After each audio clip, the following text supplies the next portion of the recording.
Então, para você se separar, você precisava provar que algum dos cônjuges deu causa ao fim do casamento. Você tinha que provar a culpa daquela pessoa.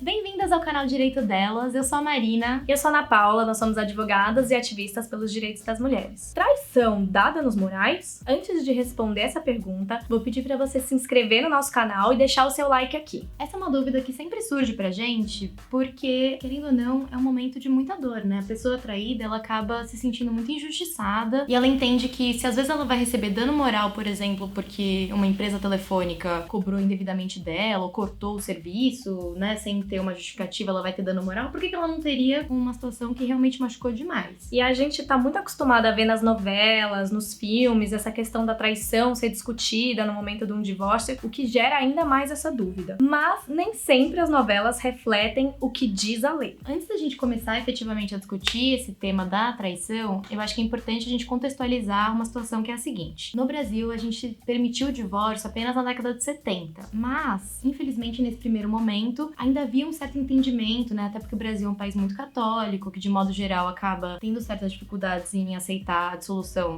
do casamento. Deve ser um vínculo eterno. A gente tinha uma série de medidas dentro do processo de divórcio para evitar que as pessoas efetivamente se divorciassem. Então, para você se separar, você precisava provar que algum dos cônjuges deu causa ao fim do casamento. Você tinha que provar a culpa daquela pessoa, porque você não podia simplesmente se separar porque o amor acabou, porque você não quer mais estar casado. Então era uma lavação de roupa suja. Basicamente o processo era recheado de acusações mútuas, de muita violência realmente, era um falando que o outro tinha feito aquilo, ou que o outro era uma pessoa ruim. Enfim, e a rigor, nada disso verdadeiramente importa, porque é um direito que as pessoas têm de querer não estarem mais juntas. E quando a gente ia discutir quem deu culpa pelo fim do casamento, a infidelidade era uma das causas que autorizava o divórcio. E a pessoa que cometesse uma infidelidade, ela podia sofrer consequências.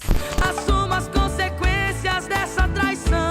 E acho que é importante também a gente contextualizar que essas consequências, elas tinham pesos muito diferentes se a pessoa que traiu foi o marido ou se foi a esposa. A infidelidade masculina, ela sempre foi muito aceita e muito naturalizada, porque a gente sempre pensa que A carne é fraca, é um natural. Enquanto mulheres, não. As mulheres, elas têm que se dar o respeito. e isso gerava consequências terríveis. Por exemplo, reflexos na guarda dos filhos, na pensão. Perda do direito da pensão. Em todas as penalidades que a gente tinha para a pessoa que desse causa ao fim do casamento recaíam basicamente sobre a mulher. Essa palhaçada acabou em 2010. Felizmente, a gente teve uma emenda constitucional que acabou com isso e disse, olha, pessoas podem casar e pessoas podem se divorciar e a gente não tem que ficar aqui discutindo na ação de divórcio de quem que é a culpa, porque afinal de contas, a gente tem que discutir partilha, que não tem nada a ver com culpa de ninguém, e a gente vai discutir pensão com outros critérios. Já que a gente não discute mais essa questão de quem deu causa ao fim do casamento, entende-se que a infidelidade por si só não gera direito à indenização. Isso é considerado como um risco do negócio, né?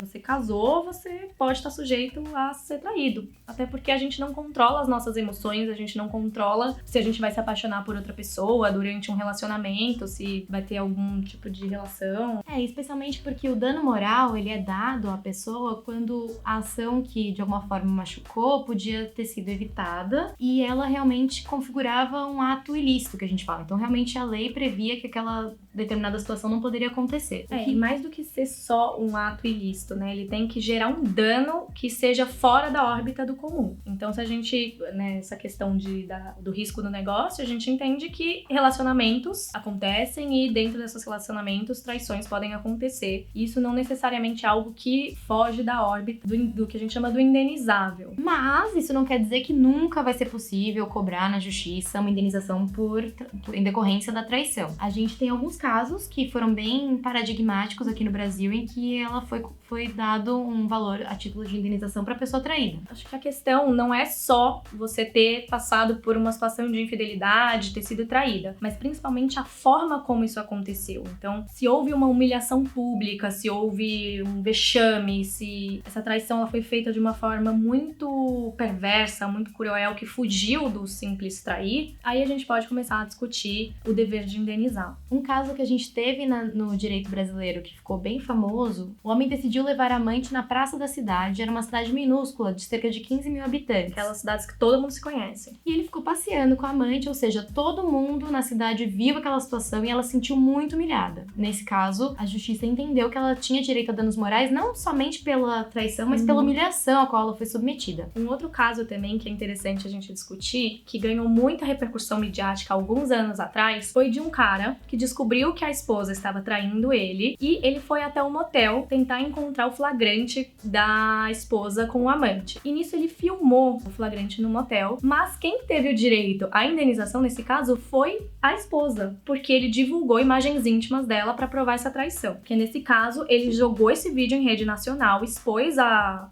esposa de uma forma muito humilhante e se fosse só pelo caso da traição, ele não teria direito a reparação nenhuma. Só que como ele expôs a própria mulher como forma de se vingar dela, na verdade foi ela que teve esse direito. E se for um combinado do casal de que não pode haver traição e que se tiver uma traição vai ter alguma penalidade? Nos Estados Unidos ou em outros países, isso é até bastante comum. O casal faz um contrato ou coloca no pacto antinupcial que vai ser estabelecida uma multa para cada traição. Então, por exemplo, isso a gente vê em alguns casais de Hollywood. Very little or is one nothing because Se você me trair, você vai ter que me pagar $50 mil por cada traição. Mas no Brasil, a gente ainda tem um pouco de resistência com esse tipo de combinado, porque entende-se que a gente não pode monetizar as relações afetivas. Porém, se você quiser colocar num pacto antinupcial, fazer um contrato com seu companheiro, com seu marido, pode ser que um juiz venha a determinar o pagamento dessa multa pré-estabelecida, porque aí a gente tá falando de um acordo que foi feito entre as partes.